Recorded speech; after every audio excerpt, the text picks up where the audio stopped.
स्वागत है आप सभी का फिर से एक नए वीडियो में। आज के इस वीडियो में हम बात करेंगे सीटेट के ऊपर। और सीटेट एक ऐसा एग्ज़ाम है जिसका फुल फॉर्म अगर आप कहें तो होता है सेंट्रल टीचर एलिजिबिलिटी टेस्ट।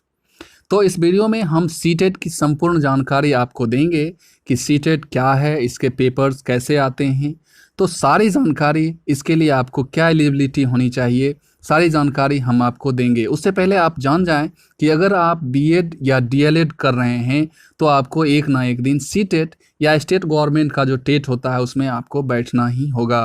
क्योंकि किसी भी गवर्नमेंट टीचर या प्राइवेट टीचर बनने के लिए भी सबसे जो प्रथम सीढ़ी होती है वो सीटेट होता है।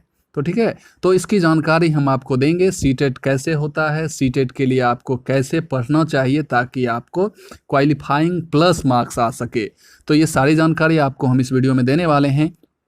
तो वीडियो को लास्ट तक ज़रूर देखिएगा। और वीडियो को लास्ट तक देखने के बाद वीडियो अगर अच्छा लगे तो वीडियो को अपने दोस्तों के बीच भी शेयर कर दीजिएगा। और चैनल पर पहली बार आए हैं तो चैनल को सब्सक्राइब करके बेल आइकन दबा दीजिएगा। वीडियो को लाइक अवश्य कीजिएगा।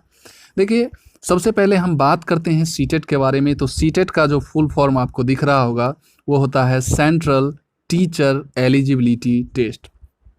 ये आपको सीबीएसई के द्वारा लिया जाता है परीक्षा। और यह जो है शिक्षक बनने की प्रथम सीढ़ी है, क्योंकि इसके बाद ही आपका नेक्स्ट प्रोसेस शुरू होता है। सबसे पहले तो आप बीएड या डीएलएड किए हुए हों तभी आप सीटेट में बैठ सकते हैं। आइए सबसे पहले हम बात कर लेते हैं। सीटेट जो होता है आपको 2 पेपर का होता है, ठीक है।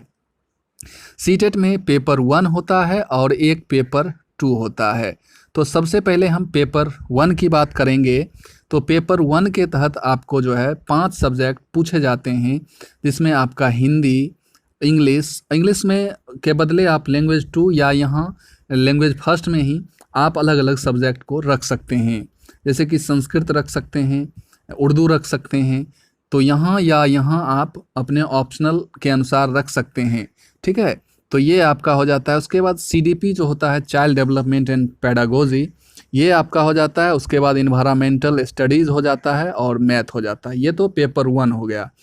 इसको क्वालिफाई करने के बाद आप जो है 1 to 5 के शिक्षक बन सकते हैं। ये जो मार्क्स होते हैं ये 5 सेक्शंस होते हैं और ये सारे जो हैं 30-30 नंबर के पूछे जाते हैं। तो 30-30 मार्क्स करके जब आप देखेंगे तो ये आपका टोटल हो जाता है 150।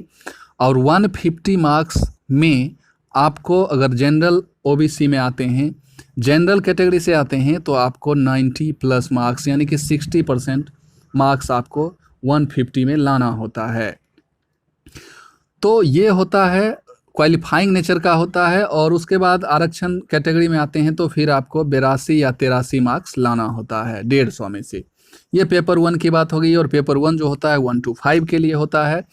अब बात करें हम पेपर 2 की, तो पेपर 2 में देखिए, पेपर 2 में कुछ चेंजिंग आता है, जिसमें से आपका ये जो है हिंदी रहता ही है, इंग्लिश रहता ही है। वैसे ही करके आप अल्टरनेट अपना ऑप्शनल सब्जेक्ट बदल सकते हैं। हिंदी या इंग्लिश के जगह उर्दू, संस्कृत ये सब ले सकते हैं। और चौथा ये जो सब्जेक्ट होता है इसमें आपको ये और ये में से कोई एक रखना होता है। यदि आप ग्रेजुएशन साइंस स्ट्रीम से हैं तो फिर आपको जो है मैथ और साइंस चूज करना होगा। अगर आप ग्रेजुएशन आर्ट्स स्ट्रीम से हैं या कॉमर्स स्ट्रीम से हैं तो आपको सोशल साइंस चूज करना होगा। अब हम बात कर लें इसके मार्क्स की। तो इसके मार्क्स की बात करें तो ऐसे ही करके ये भी आपका 30 मार्क्स का आता है और ये भी 30 मार्क्स का। और ये सीडीपी भी 30 मार्क्स का आता है। यहाँ आके आपका ये 60 मार्क्स का हो जाता है और ये भी 60 मार्क्स का। इस प्रकार से हम बात करें तो ये भी आपका 150 मार्क्स का होता है। और क्वालिफाइंग की बात करें तो ये भी ऐसे ही सेम क्वालिफाइंग जो होता है 90 प्लस या कह लें तो 82 प्लस। तो ऐसे करके क्वालिफाइंग होता है इसमें भी। जब पेपर 1 पेपर 2, पेपर 1 में हमने बात किया था कि 1 to 5 के लिए आप टीचर बन सकते हैं। और पेपर 2 की बात करें तो इसमें आप 6 to 8 के लिए टीचर बन सकते हैं, ठीक है। तो ये आपको पता चल गया होगा कि पेपर 1 और पेपर 2 और क्या क्या कौन कौन से सब्जेक्ट पूछे जाते हैं। अब आइए हम कुछ कॉमन बात करते हैं।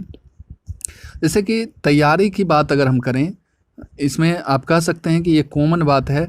तो तैयारी की बात करें तो देखिए पेपर 1 और पेपर 2 के लिए आपको जो 3 सब्जेक्ट है, हिंदी, इंग्लिश या सीडीपी या लैंग्वेज आप अगर चेंज करते हैं हिंदी और इंग्लिश की जगह पर तो भी, तो ये कॉमन सब्जेक्ट होता है जो कि पेपर 1 में भी काम देगा और पेपर 2 में भी काम देगा। तो इस प्रकार से हम कहें तो 30, 30 और 30 यानी कि 90 मार्क्स आप कॉमनली दोनों पेपर के लिए तैयार कर सकते हैं। कहने का मतलब कि अगर एक पेपर आप तैयार करते हैं तो दोनों पेपर आपका तैयार हो जाता है। बात आती है अलग अलग सेक्शन की, तो पेपर 1 के लिए आपको ईवीएस और मैथ्स पढ़ने होते हैं अलग से। वैसे बात करें तो पेपर 2 में साइंस वालों के लिए ये भी कॉमन ही हो जाएगा मैथ, लेकिन मैं बात कर रहा हूँ कॉमनली, तो कॉमनली की बात करूँ तो ये सब्जेक्ट आपको अलग से पढ़ने होते हैं पेपर 1 के लिए। और पेपर 2 में अगर आर्ट स्ट्रीम से आप हैं तो ये सब्जेक्ट सोशल साइंस पढ़ना होगा आपको, अगर साइंस से हैं तो ये, तो इतना आपको अलग करना होता है। बाकी बात पेपर 1, 2 के लिए 3 सब्जेक्ट आप कॉमन रूप से पढ़ सकते हैं। अब देखिए कुछ और बात हम करेंगे, आप वीडियो में बने रहें। तो देखिए सबसे बड़ी बात क्या है इसमें आप जब आप तैयारी करते हैं तो इसमें 50% कह सकते हैं, यानी कि 50% मार्क्स जो है आपका पेडागोजी से ही आता है, चाहे वो हिंदी हो, इंग्लिश हो, सीडीपी हो।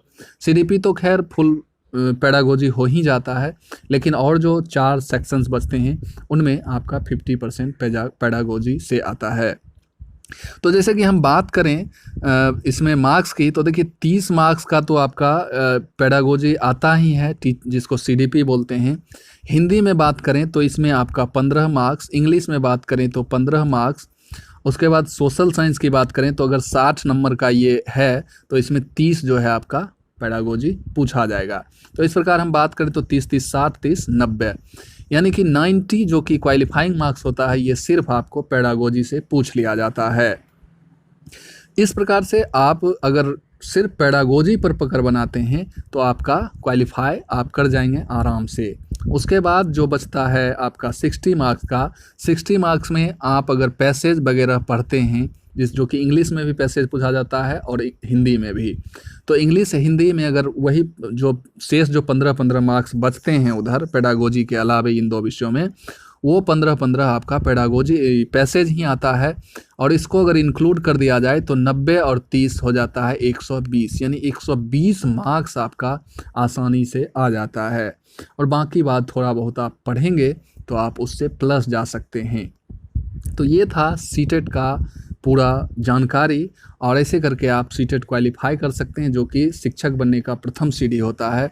तो यह वीडियो आपके लिए इंफॉर्मेटिव था कि नहीं ज़रूर बताइएगा, और वीडियो अगर अच्छा लगा हो तो शेयर लाइक ज़रूर कीजिएगा, और चैनल पर पहली बार आए तो चैनल को सब्सक्राइब कर लीजिएगा। और भी इस तरह का वीडियो आपको चाहिए तो कमेंट करके ज़रूर बताइएगा। धन्यवाद।